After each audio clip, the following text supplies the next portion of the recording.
Simple ಒಂದು wire ಇದೆ. ವೈರಿನ ಮೇಲಿನ ಪ್ಲಾಸ್ಟಿಕ್ ಕೋಟಿಂಗ್ ಅನ್ನ ಇನ್ಸುಲೇಷನ್ ಅಂತಾರೆ. ಕಂಡಕ್ಟರ್ ಅಂದ್ರೆ ವಿದ್ಯುತ್ ವಾಹಕ, ಅಂದ್ರೆ ಅಲ್ಯೂಮಿನಿಯಂ ತಂತಿ ಆಗಿರ್ಬೋದು, ತಾಮ್ರದ ತಂತಿ ಆಗಿರ್ಬೋದು, ವಿದ್ಯುತ್ತನ್ನು ಅರಿಯೋಕ್ ಬಿಡೋ ಯಾವುದೇ ವಸ್ತು ಆಗಿರ್ಬೋದು, ಅದನ್ನ ಕಂಡಕ್ಟರ್ ಅಂತ ಕರೀತಾರೆ. ಈ ಕಂಡಕ್ಟರ್ ಇರುತ್ತಲ್ಲ, ಇದು ಸಣ್ಣ ಸಣ್ಣ ಅಣುಗಳಿಂದ ಆಗಿರುತ್ತೆ.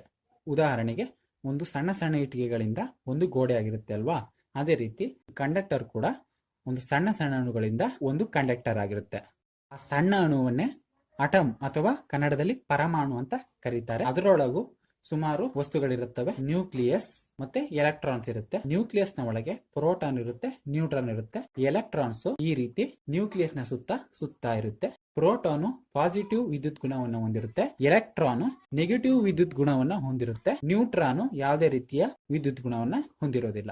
ಇಲ್ಲಿ ನಾವು ಕನ್ಸಿಡರ್ ಮಾಡಬೇಕಾಗಿರೋದು ಎಲೆಕ್ಟ್ರಾನ್ ಮಾತ್ರ. ಅಂದ್ರೆ ಒಂದು ಕಂಡಕ್ಟರ್ ಅಲ್ಲಿ ಎಣಿಸಲಾಗದಷ್ಟು ಎಲೆಕ್ಟ್ರಾನ್ಸ್ ಗಳಿವೆ ಅಂತ ನಾವು ಇಲ್ಲಿ ಕನ್ಸಿಡರ್ ಮಾಡಬೇಕಾಗುತ್ತೆ. ಈಗ ನಾವು ವೋಲ್ಟೇಜ್ ಏನಂತ ತಿಳ್ಕೊಳ್ಳೋಣ. ಮೊದಲು ನಾನು ಡೆಫಿನೇಷನ್ ಕೊಡ್ತೀನಿ, ನಂತರ ಅದನ್ನ ಎಕ್ಸ್ಪ್ಲೇನ್ ಮಾಡ್ತೀನಿ. Voltage is the pressure and difference in charge between 2 points. ಸ್ನೇಹಿತರೆ, ವೋಲ್ಟೇಜ್ ಅಂದ್ರೆ ಒಂದ್ ರೀತಿ ಪ್ರೆಷರ್, ಒಂದ್ ರೀತಿ ಶಕ್ತಿ ಅಂತ. ಅಂದ್ರೆ ಉದಾಹರಣೆಗೆ ಒಂದು ವೈರ್ ಇದೆ.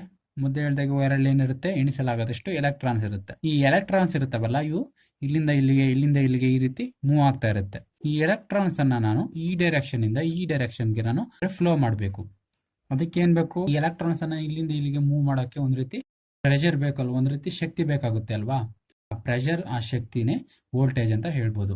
ಅಂದ್ರೆ ವೋಲ್ಟೇಜು ಕಂಡಕ್ಟರ್ ಅಲ್ಲಿರೋ ಎಲೆಕ್ಟ್ರಾನ್ಸ್ ಅನ್ನ ಒಂದು ಕಡೆಯಿಂದ ಇನ್ನೊಂದು ಕಡೆಗೆ ಸಾಗಿಸುವ ಶಕ್ತಿ ರೀತಿ ಕೆಲಸ ಮಾಡುತ್ತೆ. ಅದೊಂದ್ ರೀತಿ ಶಕ್ತಿ, ಒಂದ್ ರೀತಿ ಪ್ರೆಷರ್, ಒಂದ್ ರೀತಿ ಫೋರ್ಸ್ ಅಂತ ಹೇಳ್ಬೋದು. ಇಲ್ಲಿ ಯಾಕೆ ಎಲೆಕ್ಟ್ರಾನ್ಸ್ ಅನ್ನ ಒಂದು ಕಡೆಯಿಂದ ಇನ್ನೊಂದು ಕಡೆಗೆ ಫ್ಲೋ ಮಾಡಬೇಕು ಅಂತಂದ್ರೆ, ಈ ರೀತಿ ಫ್ಲೋ ಆಗೋ ಎಲೆಕ್ಟ್ರಾನ್ಸ್ ಅನ್ನೇ ಕರೆಂಟ್ ಅಂತ ಕರೀತಾರೆ ಸ್ನೇಹಿತರೆ. ನಿಮ್ಗೆ ಗೊತ್ತಿರೋ ಹಾಗೆ ಯಾವುದೇ ಡಿವೈಸ್ಗೆ ನಾವು ಕರೆಂಟ್ ಅನ್ನ ಕೊಟ್ಟಾಗ ಆ ಡಿವೈಸ್ ಏನಾಗುತ್ತೆ, ರನ್ ಆಗೋಕೆ ಸ್ಟಾರ್ಟ್ ಆಗುತ್ತೆ. ಉದಾಹರಣೆಗೆ ಒಂದು ಬಲ್ಬ್ ಆಗಿರ್ಬೋದು, ಆ ಬಲ್ಬ್ಗೆ ನಾವು ಕರೆಂಟ್ ಅನ್ನ ಕೊಟ್ಟಾಗ ಬಲ್ಬ್ ಏನಾಗುತ್ತೆ, ಗ್ಲೋ ಆಗೋಕೆ ಸ್ಟಾರ್ಟ್ ಆಗುತ್ತೆ. ಅಂದ್ರೆ ಆ ಬಲ್ಬ್ ಅಲ್ಲಿ ಎಲೆಕ್ಟ್ರಾನ್ಸ್ ಅನ್ನೋದು ಫ್ಲೋ ಆಗ್ತದೆ ಅಂತ ಅರ್ಥ. ಈ ರೀತಿ ಎಲೆಕ್ಟ್ರಾನ್ಸ್ ಅನ್ನ ಒಂದು ಕಡೆಯಿಂದ ಇನ್ನೊಂದು ಕಡೆಗೆ ಫ್ಲೋ ಮಾಡೋಕೆ ಒಂದು ರೀತಿ ಶಕ್ತಿ, ಒಂದು ರೀತಿ ಬಲವಾಗಿ ವೋಲ್ಟೇಜ್ ಕೆಲಸ ಮಾಡುತ್ತೆ. ಇದನ್ನ ಒಂದು ಉದಾಹರಣೆ ಮೂಲಕ ತಿಳ್ಕೊಳ್ಳೋಣ. ಒಂದು ನೀರು ತುಂಬಿರೋ ಬಾವಿ ಇದೆ, ಒಂದು ಟ್ಯಾಂಕ್ ಇದೆ. ನಾ ಇಲ್ಲಿರೋ ನೀರನ್ನ ಈ ಟ್ಯಾಂಕ್ಗೆ ನಾನು ತುಂಬಿಸ್ಬೇಕು. ಆಗ ನಾನು ಏನ್ ಮಾಡ್ತೀನಿ, ಒಂದು ಪೈಪ್ ಅನ್ನ ಇಲ್ಲಿಗೆ ಜೋಡಿಸ್ತೀನಿ, ಒಂದು ಪೈಪ್ ಲೈನ್ ಹಾಕ್ತೀನಿ. ಇಲ್ಲಿರೋ ನೀರು ಇಲ್ಲಿಗೆ ಹೋಗುತ್ತಾ, ಹೋಗಲ್ಲ ಅಲ್ವಾ. ಇದಕ್ಕೆ ಏನ್ ಮಾಡ್ಬೇಕು, ಇಲ್ಲಿರೋ ನೀರನ್ನ ಇಲ್ಲಿಗೆ ತಳ್ಳೋಕೆ ಒಂದು ಪ್ರೆಷರ್ ಅನ್ನ ಕೊಡ್ಬೇಕು, ಒಂದು ರೀತಿ ಫೋರ್ಸ್ ಅನ್ನ ಕೊಡ್ಬೇಕು ಅಲ್ವಾ.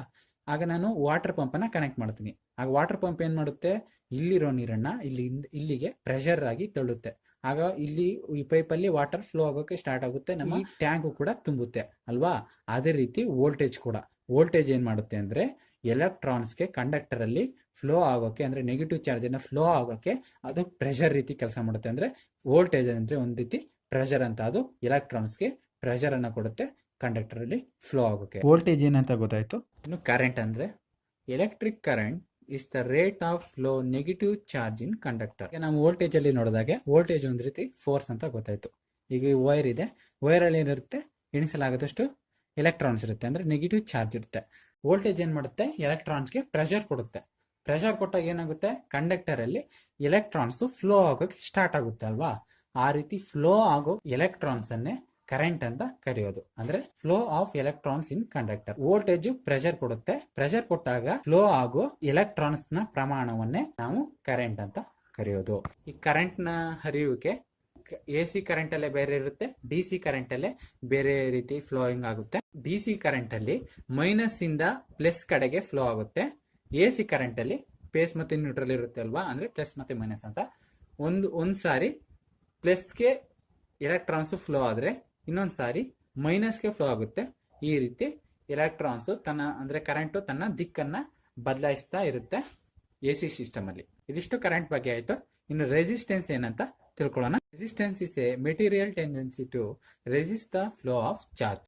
ಈಗ ನಾವು ವೋಲ್ಟೇಜ್ ಮತ್ತೆ ಕರೆಂಟ್ ಅನ್ನ ಅರ್ಥ ಮಾಡ್ಕೊಂಡ್ವಿ. ವೋಲ್ಟೇಜ್ ಏನು ಒಂದ್ ರೀತಿ ಫೋರ್ಸ್, ಆ ವೋಲ್ಟೇಜ್ ನಿಂದ ಎಲೆಕ್ಟ್ರಾನ್ಸ್ ಫ್ಲೋ ಆಗುತ್ತೆ. ಆ ಫ್ಲೋ ಆಗೋ ಎಲೆಕ್ಟ್ರಾನ್ಸ್ ಅನ್ನೇ ಕರೆಂಟ್ ಅಂತ ಕರೆಯೋದು. ಈ ಎಲೆಕ್ಟ್ರಾನ್ಸ್ ಫ್ಲೋ ಆಗೋದನ್ನ ತಡೆಯೋದೇ ರೆಸಿಸ್ಟೆನ್ಸ್ ಅಥವಾ ಪ್ರತಿರೋಧ. ಅಂದ್ರೆ ಎಲೆಕ್ಟ್ರಾನ್ಸ್ ಕಂಡಕ್ಟರ್ ಅಲ್ಲಿ ಈಸಿಯಾಗಿ ಫ್ಲೋ ಆಗೋಕೆ ಬಿಡೋದಿಲ್ಲ, ಅದೇ ರೆಸಿಸ್ಟೆನ್ಸ್. ಅಂದ್ರೆ ಅದು ತಡೆ ರೀತಿ ಕೆಲಸ ಮಾಡುತ್ತೆ.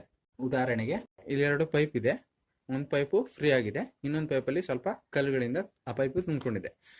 ಈಗ ನಾವು ಈ ಪೈಪ್ಗಳಲ್ಲಿ ವಾಟರ್ ಅನ್ನ ಹರಿಸಿದಾಗ ಏನಾಗುತ್ತೆ, ಈ ರೀತಿ ಫ್ರೀ ಆಗಿರೋ ಪೈಪಲ್ಲಿ ಈಸಿಯಾಗಿ ನೀರು ಹರಿಯುತ್ತೆ. ಮತ್ತೆ ಈ ರೀತಿ ಕಲ್ಲುಗಳು ತುಂಬಿಕೊಂಡಿರೋ ಈ ಪೈಪಲ್ಲಿ ಏನಾಗುತ್ತೆ, ನೀರು ಹರಿದ್ರು ಕಡಿಮೆ ಹರಿಯುತ್ತೆ ಅಲ್ವಾ. ಅಂದ್ರೆ ಏನ್ ಮಾಡ್ತಾ ಇದೆ, ಆ ಕಲ್ಲುಗಳು ಆ ನೀರ ಹರಿಯೋದನ್ನ ಆದಷ್ಟು ತಡಿತಾ ಇವೆ, ಅಂದ್ರೆ ಆ ನೀರಿನ ವೇಗವನ್ನ ಅದು ತಡಿತಾ ಇವೆ ಅಲ್ವಾ. ಅದೇ ರೀತಿ ಎಲೆಕ್ಟ್ರಿಸಿಟಿಯಲ್ಲೂ ಅಂದ್ರೆ ಕಂಡಕ್ಟರ್ ಅಲ್ಲಿ ರೆಸಿಸ್ಟೆನ್ಸ್ ಇರುತ್ತೆ. ಆ ರೆಸಿಸ್ಟೆನ್ಸ್ ಏನ್ ಮಾಡುತ್ತೆ ಅಂದ್ರೆ, ರೆಸಿಸ್ಟೆನ್ಸ್ ಏನು ಒಂದು ರೀತಿ ಕಂಡಕ್ಟರ್ ಅಲ್ಲಿರೋ ಒಂದು ರೀತಿ ಕಲ್ಲಿನ ರೀತಿ, ಅದು ಕರೆಂಟ್ ಫ್ಲೋ ಆಗೋದನ್ನ ಆದಷ್ಟು ತಡೆಯುತ್ತೆ. ಇನ್ನು ಕರೆಂಟ್ ಎಲ್ಲಿ ಫ್ಲೋ ಆಗುತ್ತೆ ಅಂತಂದ್ರೆ, ರೆಸಿಸ್ಟೆನ್ಸ್ ಕಮ್ಮಿ ಇರೋ ಜಾಗದಲ್ಲಿ ಮಾತ್ರ ಕರೆಂಟ್ ಈಸಿಯಾಗಿ ಫ್ಲೋ ಆಗುತ್ತೆ. ಉದಾಹರಣೆಗೆ 2 ದಾರಿ ಇದೆ ಅಂತ ತಿಳ್ಕೊಳ್ಳೋಣ. ಆ ದಾರಿಯಲ್ಲಿ ಒಂದು ದಾರಿ ತುಂಬಾ ಕಲ್ಲಾಗಿದೆ, ಇನ್ನೊಂದು ದಾರಿ ಫ್ರೀ ಇದೆ. ಈ ರೀತಿ ಕಲ್ಲುಗಳನ್ನೇ ನೀವು ರೆಸಿಸ್ಟೆನ್ಸ್ ಅಂತ ತಿಳ್ಕೊಳ್ಳಿ. ನಾವು ಈಗ ಯಾವ ದಾರಿಯಲ್ಲಿ ಹೋಗ್ತೀವಿ, ಫ್ರೀ ಆಗಿರೋ ದಾರಿಯಲ್ಲಿ ಹೋಗ್ತೀವಿ ಅಲ್ವಾ. ಅದೇ ರೀತಿ ಕರೆಂಟ್ ಕೂಡ, ಅಂದ್ರೆ ರೆಸಿಸ್ಟೆನ್ಸ್ ಹೆಚ್ಚಿರೋ ಜಾಗದಲ್ಲಿ ಕಡಿಮೆ ಫ್ಲೋ ಆಗುತ್ತೆ, ರೆಸಿಸ್ಟೆನ್ಸ್ ಕಡಿಮೆ ಇರೋ ಜಾಗದಲ್ಲಿ ಹೆಚ್ಚು ಫ್ಲೋ ಆಗುತ್ತೆ. ಇದು ಕರೆಂಟ್ ನ ಗುಣವಾಗಿರುತ್ತೆ. ಯಾವುದೇ ಸರ್ಕ್ಯೂಟ್ ಕಂಪ್ಲೀಟ್ ಆಗೋಕ್ಕೆ ವೋಲ್ಟೇಜ್, ಕರೆಂಟ್, ರೆಸಿಸ್ಟೆನ್ಸ್ ಇರಲೇಬೇಕು, ಇಲ್ಲಾಂದ್ರೆ ಸರ್ಕ್ಯೂಟ್ ಕಂಪ್ಲೀಟ್ ಆಗಲ್ಲ.